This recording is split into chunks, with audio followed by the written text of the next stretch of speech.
Welcome to the WordPress Photography Podcast, the podcast for photographers who want to learn how to get the most out of WordPress to grow their photography business. You don't need to be a geek to understand WordPress. Settle back and listen as we show you how.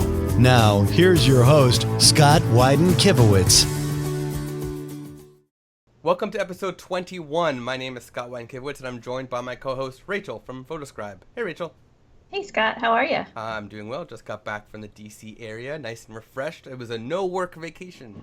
Nice. That's wonderful. I know, the summer's sort of coming to a close. I can't believe it. I know. It's really weird. School's starting back up, and so my wife's a teacher, so she's getting into gears ready and stuff like that. So, it's where did the summer go? No, but all our photographer friends are getting busy with wedding season and family portraits, and so all of this is very timely, I think, right? Yeah. Yep. So the last episode we had our second official Q&A. And that was a really good. We answered a lot of really great questions. So thank you for everybody who submitted. And if you want to submit for episode 30, which will be the third Q&A, you can do so at imagely.com/podcast/Q. /Q. Yeah, no, it was great. It was really good to talk about that stuff and to see what people are asking. And like I said, I always say there's no stupid questions. If one person has a question, there's probably 10, 100 more people with the same question. So please, reach out if you have any questions and let us know. Yep. So today we have an awesome guest. I'm very happy we finally are getting her on the show. Yes. We have Nancy Nardi. She is the founder of Be Mydo. And the co-owner at Makers Collaborative and a website you most likely heard of, Seniors Ignite, which has been around for a while, and it's still going really strong. I'm really happy. So Nancy helps photographers and entrepreneurs build their brand by leveraging the power of the web. Nancy built her first website in 2002 for her senior portrait studio, so that's very important. Nancy, although she's no longer an active photographer, she was a photographer, a very active photographer at one point, and she still works with photographers on a daily basis. So So as a business owner, she became obsessed with finding a better way of creating an online presence, and that obsession led to her love affair with WordPress. And in 2011, she launched Hi-Fi Social Web, which is now Be Mydo, and started building websites for photographers. And for those curious minds, Be Mydo stands for Be Master of Your Domain. So it's an acronym, BEMYDO, Yes. Be Master of Your Domain. Yes. Yep. So welcome, Nancy. We're very happy to have you on the show finally. Yes. Well, I'm excited to be here. This is awesome. Thanks for having me. Yeah. Well, thanks this is definitely in your wheelhouse. So photographers, WordPress, websites, building the better web, we're just really excited to chat and see what your perspective on all these things are. Yeah. So before we get into what's going on with you and your new Be Mydo venture, let's talk real quick about some WordPress photography related news. So the last episode, the news that WordPress 4.6 was around the corner. At the time we're recording this episode, it's still around the corner. I think it's still the release candidate 1, so there'll probably be 1 or 2 more release candidates before the official version is out. But the other piece is that Google just announced something pretty major. For a while, Google has been testing their AMP, which is accelerated mobile pages. And you can basically install a plugin on your site, and it'll enable this feature for your WordPress site. And basically, it is a way for Google to load your blog content fast, like instantly, or nearly instant, milliseconds versus seconds. And what it's doing is basically stripping out your entire website. It's stripping out your theme, it's stripping out most of the function, and just doing the content itself, basically the text and images. And with additional plugins, extensions for the AMP plugin, you could do additional features. For example, there's Glue for AMP, which is basically a connection between Yoast SEO and the AMP plugin. And it's actually made by Yoast as well. So there's a lot of things you can do like that. And so AMP has been out now for about 6 months or so. And it's really been on the top result, which is basically for news on Google.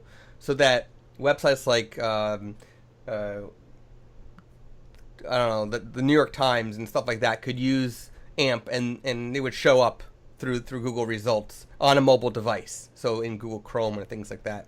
Well, now Google's rolling it out to all results, not just top results. So if you're using AMP, eventually you're going to start seeing your own website show up in search results with the AMP signal, and it'll start loading through AMP through the Chrome browser on your mobile device. So is the plugin AMP plugin that you need to install? Yeah, so it's made by Automatic, the company who is the main source behind WordPress, and we'll link to it in the show notes. But yeah, you need to install that, and then you can configure it a little bit with color and logo.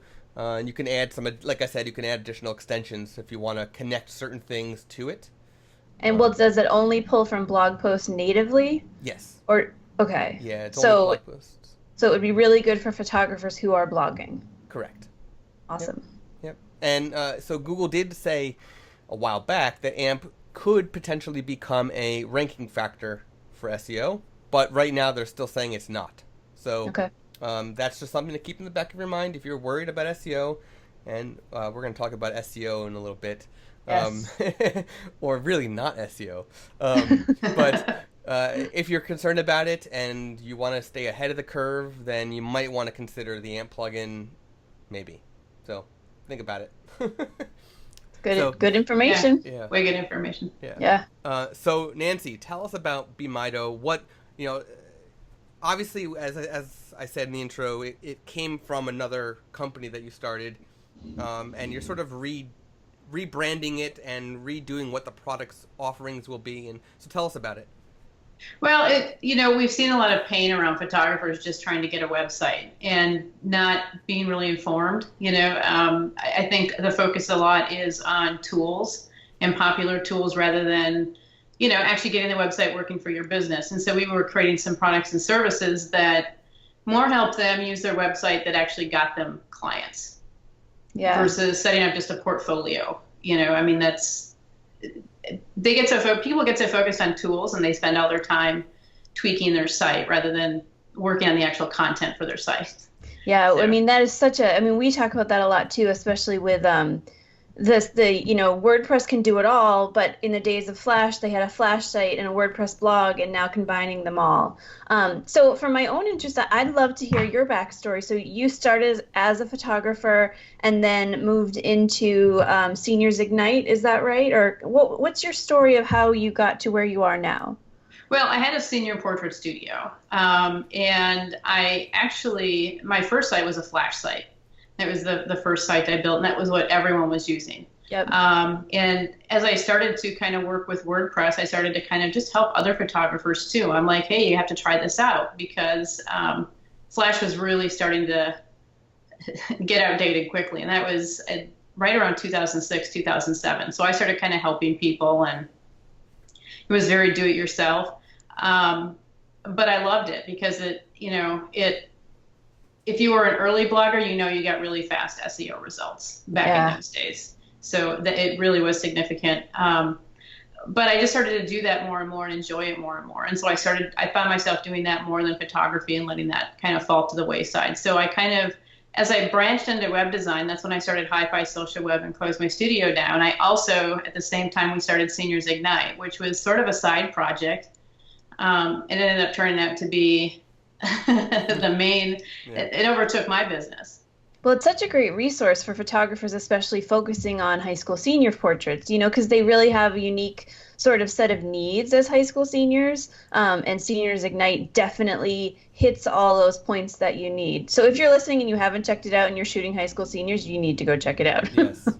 Because it is a very good resource. So, it seems sort of that you have that senior portraiture part and then the overall website photography. So where are you now with helping photographers? Like, what is your number one piece of advice that you tell every photographer that you meet for their website? I tell them to start usually with a brand. Beyond the tools, I come up with a brand and just some interesting content that they need to attract people to their site. I find that they kind of work backwards. It's SEO, then tools, and it kind of it's an afterthought. And because when I first started Hi-Fi Social Web, I was actually setting up sites for people. And so I get their WordPress site set up, and then they email me back. They're like, okay, well, I have this site. Now what do I do? Yeah. So I think Be Mydo kind of picks up with the now what do I do? That's awesome. The tools are there. So that's where we come next. And what kind of tools are you going to be offering to photographers at Be Mydo? Educational products and services. Nothing like, no software or theme specific. We're helping. We have do-it-yourself education stuff, and then we also have we'll do it for you. Cool. That's awesome. Yeah. Now, both Scott and I loved one of your recent emails that you sent out, and we wanted to talk a little bit more about what you do to attract your audiences and what photographers can learn from that, and how they can, take their sort of content marketing to the next level.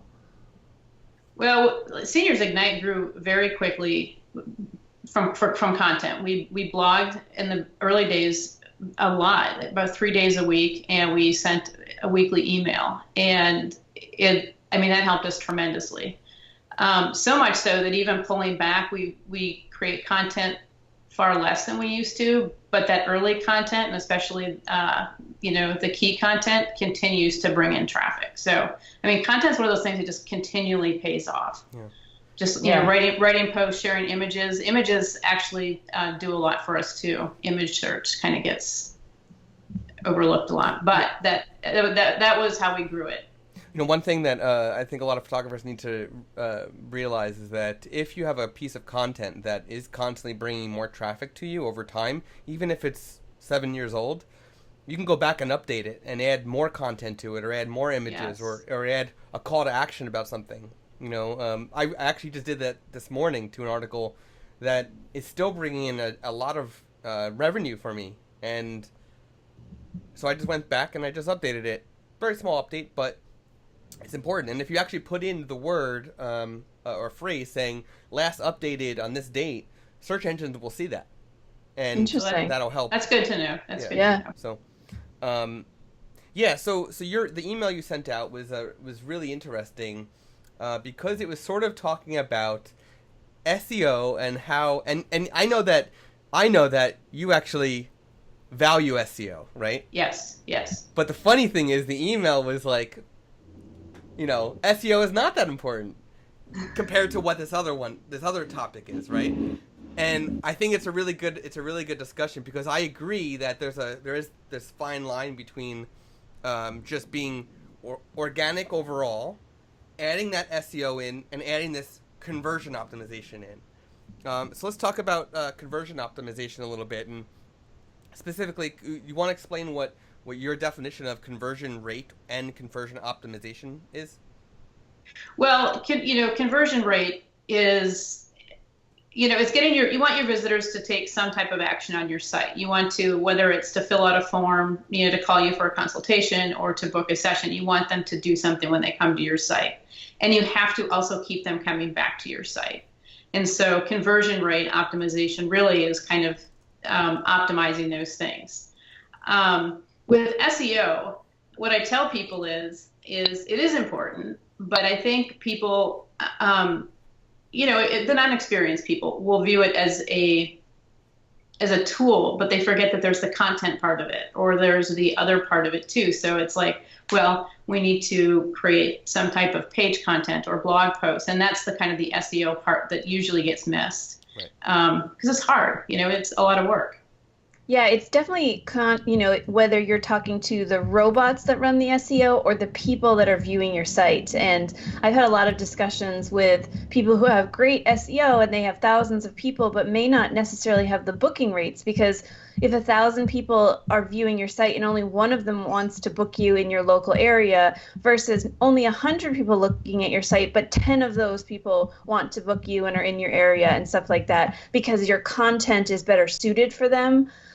That's the argument between, like, what are you sharing versus are you just sharing it to get people to see your site, and which is more valuable to your business. Exactly. And it's a hard conversation, because I don't know that there is a right answer. And I think every business may be different. I'm sure you've seen that with all the photography businesses that you've seen. It's definitely almost customized to suit the person, right? Yeah, and high school senior photographers don't feel like high school seniors are looking at blogs, and they may or may not be, but there's still other things that people can do, even if, but you have to have some type of content somewhere on your site. Right. And it's not always for seniors. It's not always the seniors that are looking for the photographer. It's the parents. Right. So that's two different markets. Yep. It's interesting because now with the Snapchat versus Instagram Live conversation coming up, Snapchat used to be where I recommended senior photographers because so many younger generations are on it.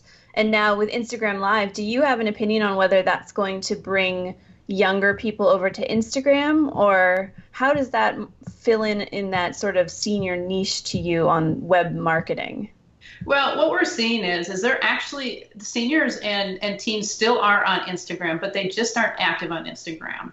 And so there are still, senior photographers are still getting a lot of engagement there, or at least they're getting people that are aware of them there, but they aren't engaging as much, and they are really engaging on Snapchat. Right. It will be interesting to see how the stories play out. I think that was, it was actually a really good update. I think, and one of the things we talk about with a lot of senior photographers is Snapchat, absolutely, you have to be engaging there. But then let's also find a way to kind of once in a while get them back to your website, because that's where you'll eventually close the deal. Right. Can you tell us a few different forms of conversion that, or things that you consider conversions for somebody's website or their business? Let's say online and offline. What is considered a conversion? Well, offline, I would say if someone, and this just happened to us this weekend, we went to a store, the store wasn't open, but they had this awesome information in their window, and we could go right to their website and get information right away. They had just a little sign in the window. And so when someone comes by your building or they hear about you somewhere offline, you need to kind of give them a point to go back and learn more about you or engage with you somewhere. And so that's kind of a key offline conversion. And so you want to track, are you getting people contacting you from offline things like events? Events are big with high school seniors. Online, it would be, I would say, an inquiry to book a session or a phone call to book a session. I would also say getting them to follow you on social media is a conversion as well. Some email newsletter too, some way to get people to repeatedly come back to your site. That could be from an email list, retargeting with a Facebook ad, social media, in some way, getting them to take some action on your site, book a session, view proofs, sign up for something. Right.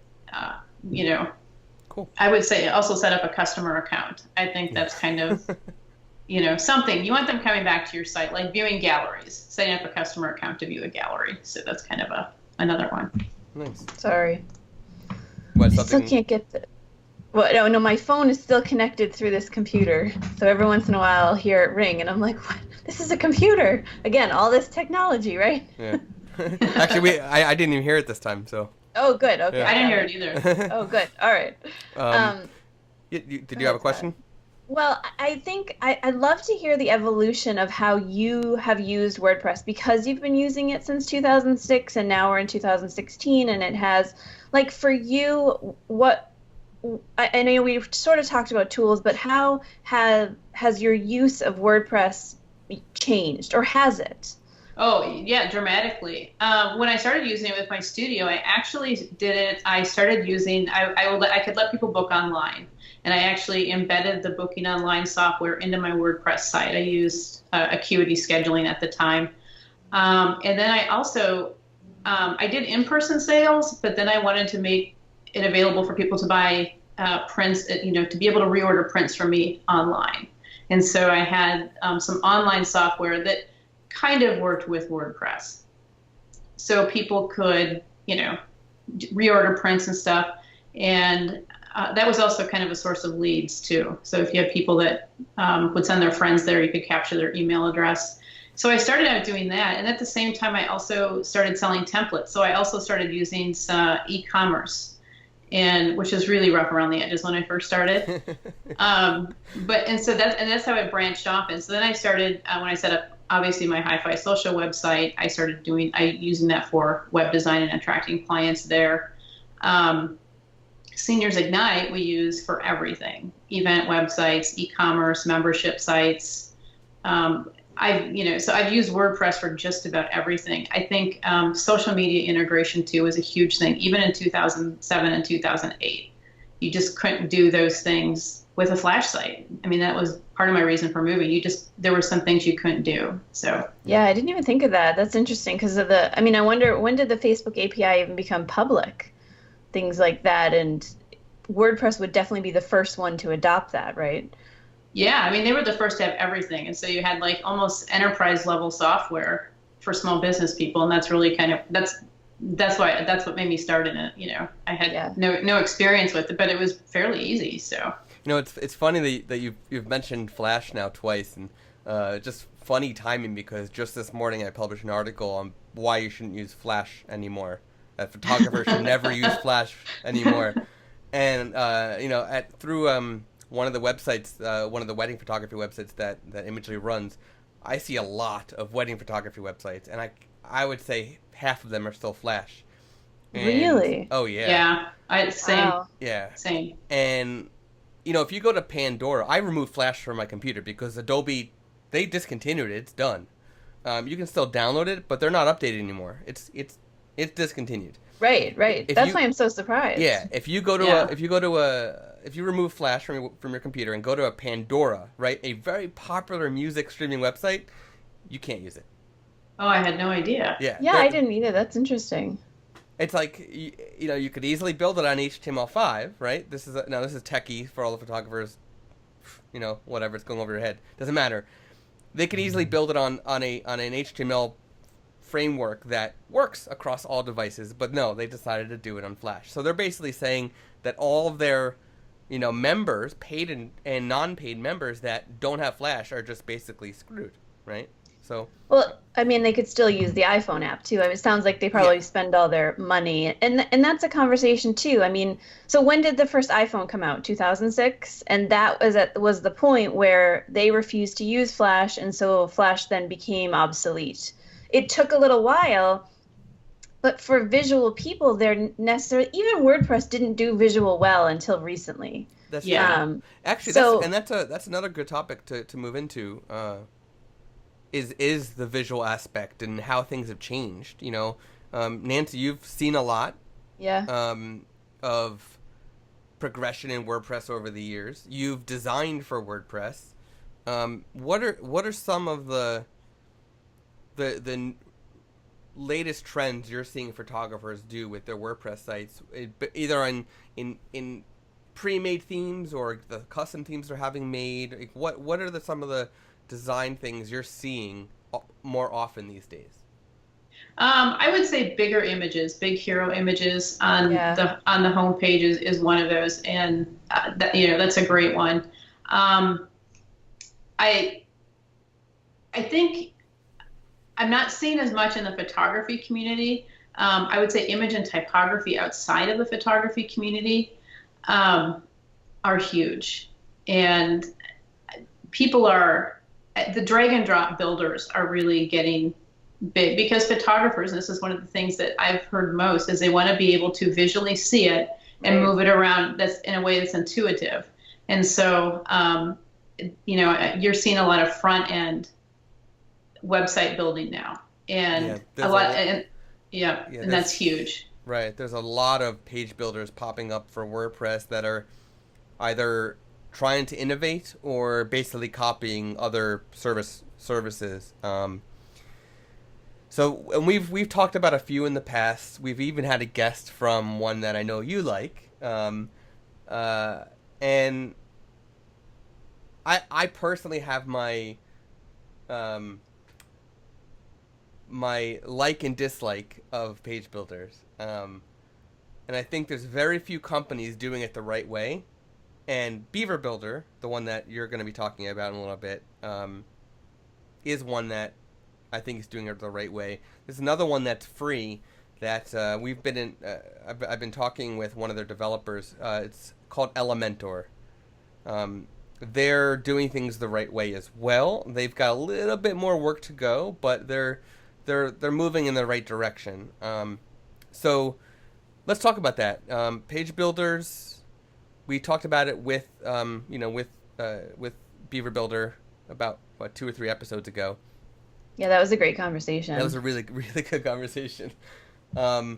And it's funny, the episode kind of came off sort of like an advertisement for Beaver Builder, but it was just because they are one of the few doing it the right way. Well, it's hard. It's hard not to have that conversation with a specific company that's doing it right and not to like tout them. But I think Nancy made a great point in that it's definitely an up and coming, because I think photographers realize that they're not on the cutting edge of it, but then they think of WordPress and, I think we've all heard the complaints of it's just too hard, it's too technical. And as visual people, obviously code is even HTML5 is like, like totally a stopping point for people. So that's why I think those drag and drops. So has that been your experience with them? Before we chatted, Nancy had mentioned that she also uses Beaver Builder, and we were like, oh, we met that guy, he's great.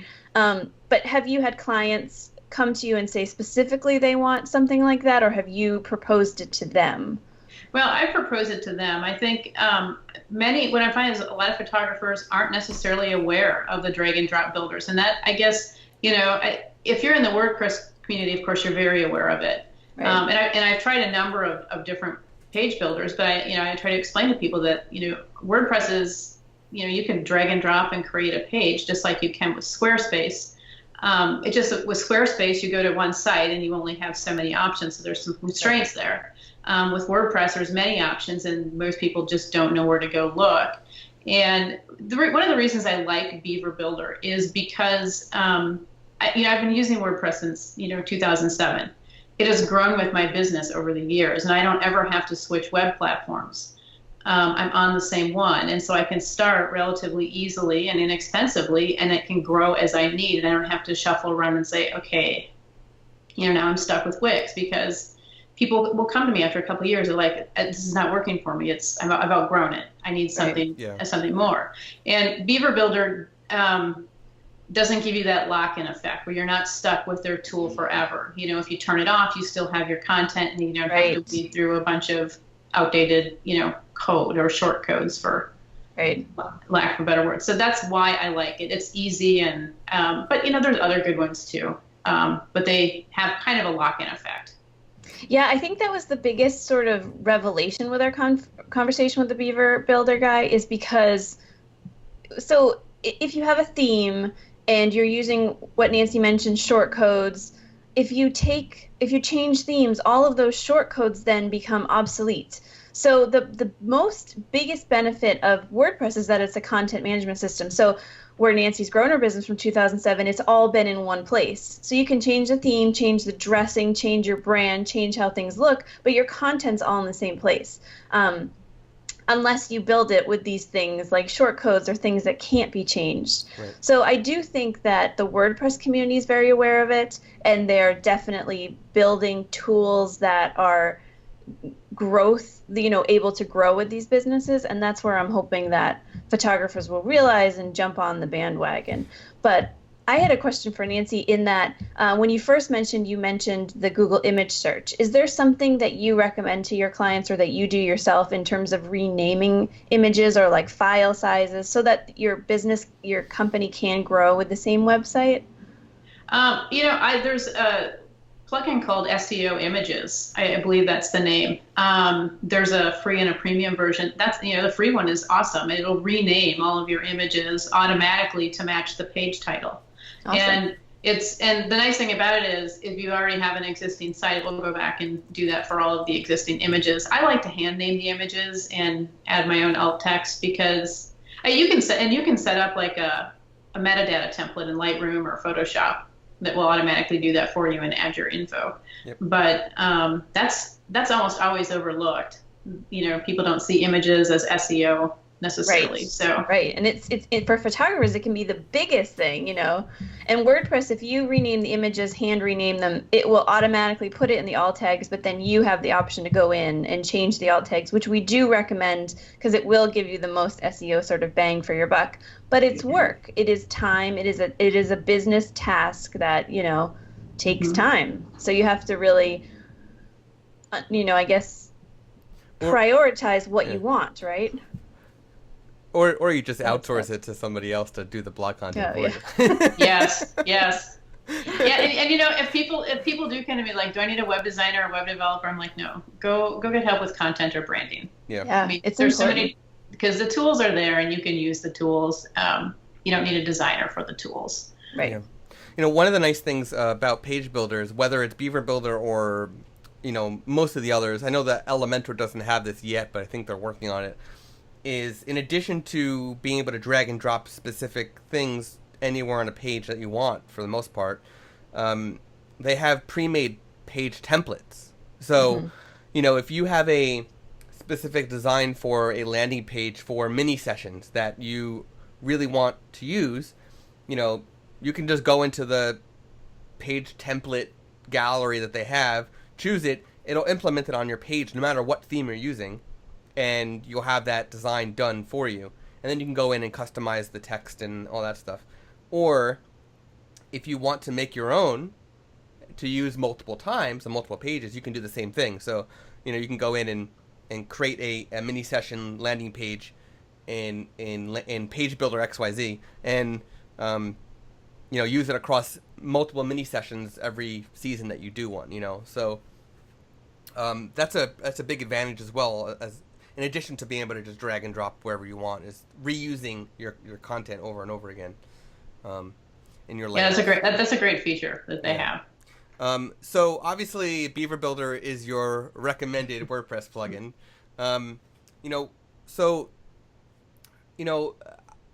I love the fact that if you disable Beaver Builder, your content remains.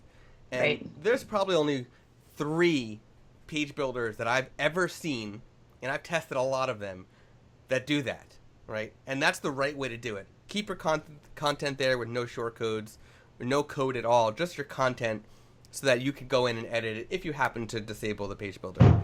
The other thing is, one thing that a lot of the page builders do is they load their scripts and styles and their JavaScript, their CSS on every page, whether you're using the page builder or not. So one of my recommendations is, if you're looking for a page builder, and photographers, this might sound a little technical, but I'm going to walk you through how to do this. Look at the source code go to your homepage. If you don't have a page builder template being used there, go to your homepage and look at the source code, right? Go to your browser. If you're on a Mac in Chrome, I think it's Alt-Command-U. It'll open your source code of your homepage, and just do a search for that plugin that you're using in your source code, and see if they're loading JavaScript files, which would be .js, or CSS files would be .css files on your homepage when the page builder is not in use. If they are loading it, then that means the page builder is not optimized for site speed as far as the scripts and styles go. They might be optimized in other ways for site speed, but they're most likely not optimizing for that part of site speed. And that's a pretty big thing, because why should the scripts be loading when the plugin's not in use, right? Right. That's my biggest pet peeve with really any plugins in general, but page builders are biggie. Those are heavy duty plugins that should only be running when they're needed. So that would be a recommendation of mine when you're picking one, is test it, look to see if it's being optimized like that, in addition to not using shortcodes when disabled. Well, and we don't want to scare photographers who may be less technical, to say you have to test and whatnot. I mean, I really do think this is an area in which the WordPress community is moving towards, because they understand the limitations of WordPress is that it's too technical. Yep. And I think that there's going to be plugins that are coming out, because WordPress, I mean, we've had this conversation 1,000 times, WordPress versus Squarespace, Squarespace versus WordPress. I have a sick kid and you're going to hear him in the background. Yeah. Hey, working from home, right? Yeah. But so I think where the WordPress community is trying to emulate the Squarespace success is in these drag and drop plugins. But so do you want to move into the guest recommended WordPress plugins? We've talked a lot about these drag and drops, but I'm really interested in the image SEO plugin you mentioned, and to see, do you have that installed with the Yoast SEO, or do they work in conjunction? Yes. Yeah, because that's all. I've never heard of it, and I think that's perfect, because I have so many photographers say, like, well, I don't know what to do, and it's, it's always, the thing I love the most about Yoast is it tells you what to do. Does this plugin sort of tell you what to do with your images? It does. It gives you a default. It's very simple. I mean, you install it, and then there's a few settings you can tweak, or you can use the default, which is, I believe, to name the page title and the alt text and the title the same as the page title. So you can set that, and you can name it whatever you want. But it's very simple to install, and I believe it's called, and I should know this because I use it, SEO for images. It's in one of, I have the link, and I'd be happy to share it. I've shared we'll it definitely put it in articles. Awesome, and we'll definitely put those in the show notes. Yeah. So is there anything else that you find for WordPress that you just can't live without? For me personally, I would say WooCommerce. Yeah. I would say not a plugin. I would say good hosting. Good hosting. Yes. We talk about that a lot. Yeah. Because I think that also affects people's experience. I mean, I've gone in to help people. They're like, my theme's not working, and I go in and I realize their hosting can't even execute a simple task because a script causes it to, all sorts of. And talk about technical, right? Because that'll stop you in your tracks. Yeah. So one thing, and this might be a little technical, I'll try to simplify this, is with hosting, WordPress is a PHP software. That's a coding language. And PHP, there's different versions. Just like there's a version of your operating system, there's different versions of PHP. And some of the lesser quality hosts use older versions of PHP for whatever reason. They could update it easily, but they don't. And a lot of themes and plugins, and WordPress is starting to do this, are cutting out the support for older versions of PHP. Whether it's support fully, like this will not work without it, or just certain features will not work if you're not using the newer versions of PHP. So if you're finding that all the troubleshooting you've done is not coming up with an answer as to why things are not working, check with your hosts. Check what version of PHP you're using. The most recent version is PHP 7. It's still fairly new, so it's not widely adopted yet. But if you're using version 5.4 or higher, you're probably in the clear as far as most things working. If you're using things older than that, I would say pay attention to it and check with your host to see if they can update your PHP version to something more recent. And sometimes they won't even tell you. I mean, and when you talk about troubleshooting, I always recommend to call your hosting plan anyway. Yep. Because, I mean, what are you paying for if not the conversation of things are breaking, help, Yeah. And sometimes things like that, like the PHP updates, you'll call and it will get mysteriously fixed. Like, oh, there's nothing wrong. And then it works on your end. And it's because they've done something that you can't see. And those kind of sort of behind the scenes stuff that's not up front, that really makes me uncomfortable, because I want to learn and I want to know, like, well, why did it break? Can I stop it from happening again? And that's where having a trusting relationship with the people that are, it would be the same as if you had a building and you had a landlord. If something broke, you would call your landlord and say, please help me fix it. You may have to incur the cost or whatever, right, depending on your lease agreement. But I really think that your hosting plan should be thought of in that same way. It's not something you just pay for and forget it. It is hosting your website. Your website is your storefront to the world, right? So, yeah, that's a great thing to live with, important check on your WordPress checklist. Awesome. Yeah. So anything, Nancy, that you'd like to share with the listeners or just with the photography and WordPress community in general, that any words of wisdom or any final thoughts you would like to share? Wow. I would say, the hosting thing is so important, I would say, because it starts with a good partner, because not only, and the reason is they're able to recommend good plugins. And I think that's an area where people really start to have not a good relationship with WordPress, is they choose a bad hosting provider and they choose bad tools. And a good, WordPress provider will be able to recommend. They'll say, because they know WordPress, especially if it's a specialized host. They know WordPress. They know the tools. I've had hosts tell me that, like, get rid of that plugin. It's horrible. And I'm like, well, thank you. Your Walmart kind of hosts aren't going to be able to give you that, but they don't have the experience. They simply don't. So I would say start with that, and go with a page builder. It will. Photographers like to lay things out on their site, and I don't think many of them are aware that it's very easy to drag and drop and create something that's very visual, which is how they like to work. So I think I don't know if you agree with me on this, but I'm gonna continue on what you just said and say, when you say page builder, you mean page builder plugin. Plug-in. Yes. Oh, yes. Not a page builder theme, but a page builder plugin. Yes, thank you for saying that. That's huge. That's huge. You want to make sure that whatever tools you choose, that those features will follow you to your next website, because you are going to change your design. And if it's all locked into your website design, your website theme, it's going to be a lot of work to start over. Yep. Yeah. For sure. Yep. Cool. All right. Well, thank you. And we're going to link to, everything we've talked about in the show notes. We'll link to Nancy's website in the show notes. And please go visit the Be Mydo, because I think Be Mydo, do or do? Be Mydo. Be Mydo. Thank you. Be Mydo. Because I think that this kind of educational information is there, plus 1,000 times more, right?